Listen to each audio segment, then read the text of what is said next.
Hit TV YouTube channels లో మీ వ్యాపార ప్రకటనలకు మరియు ప్రమోషనల్ ఇంటర్వ్యూస్ కోసం వెంటనే సంప్రదించండి. శ్రీమాత్రే నమః. వెంటనే గురు పౌర్ణమి రాబోతుందండి. 2024 జూలై 21వ తారీఖున, అంటే ఉత్తరాయణ కాలం గడిచి దక్షిణాయన పుణ్యకాలం వచ్చి పండగలంతా ప్రారంభమయ్యే రోజులు తొలి ఏకాదశి నుంచి స్టార్ట్ అవుతుందని కూడా చెప్తారు. ఈ నెల 21 జూలై గురు పౌర్ణమి వస్తుంది. దీన్ని ఆషాఢ శుద్ధ పౌర్ణమిగా భావిస్తారు. దీని గురువుల ఉపాధ్యాయుల యొక్క దినంగాను పిల్లల చేత పూజింపజేస్తారు. వేదవ్యాస పౌర్ణమి కూడా అంటారు.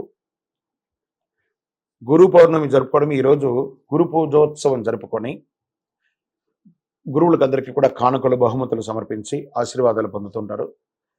తమ యొక్క జీవితానికి మార్గనిర్దేశం చేసినటువంటి గురోరధికం మూలం గురోరంధకాలము, ఆ యొక్క నిర్మూలాన్ని చేసే, అంధకారాన్ని నిర్మూలన చేసేటువంటి వారు అంత మహానుభావుడు.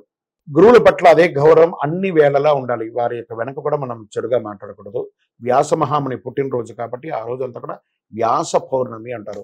సూర్యోదయం వేళ ఉపవాసం ఆరంభించి చంద్రోదయం వేళ ఉపవాసం ముగిస్తూ చంద్రోదయాన్ని చూసిన తర్వాత లేదా సాయంత్రం ఉపవాసం మొదలాలి అంటారు. పూర్తి వ్యాసం ఎలా ఉంటుందంటే, ఈ యొక్క దీనిలో ఎలా ఉంటుందంటే, హిందూ మతంలో గురువులు భగవంతుడికి భక్తునికి మధ్య సంధానకర్తగా ఉంటారు. వేదవ్యాసుని మానవ జాతికి అంతటికీ మంచి ఆధ్యాత్మిక వారసత్వాన్ని మిగిల్చి వెళ్ళారు కాబట్టి ఆయన మానవాళికి అందరికీ గురువుగా భావిస్తున్నారు. వేదవ్యాసుని యొక్క పూర్వనామం కృష్ణ దైవాపయనుడు. వేదకాలపు సంస్కృతనంతా 4 వేదాల్లో ఆయన సంకలనం చేసి తర్వాత ఆయన వేదవ్యాసుడిగా పిలవడం ప్రారంభించారు. దక్షిణ భారతదేశంలో కొన్ని ప్రాంతాల్లో పూర్ణిమ వ్రతాన్ని ఆచరిస్తుంటారు. ఈ పర్వదిన సందర్భంగా ఆలయాల్లో ప్రత్యేక పూజలు, పౌర్ణమి నాడే సత్యనారాయణ వ్రతాలు చేయడం, గురు పూజలు చేయడం ఇవన్నీ చేస్తూ ఉంటారు. దక్షిణామూర్తి దేవాలయాల్లో చాలా అద్భుతమైనటువంటి పూజలు జరుగుతూ ఉంటాయి.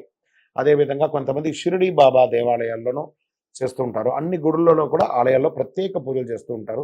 ఇది 3 రోజుల పండుగ కూడా చేస్తారు. అంటే ముందు రోజు పౌర్ణమి రోజు, పాడ్యమి రోజు, ఇలా 3 రోజులు కూడా చేస్తూ ఉంటారు.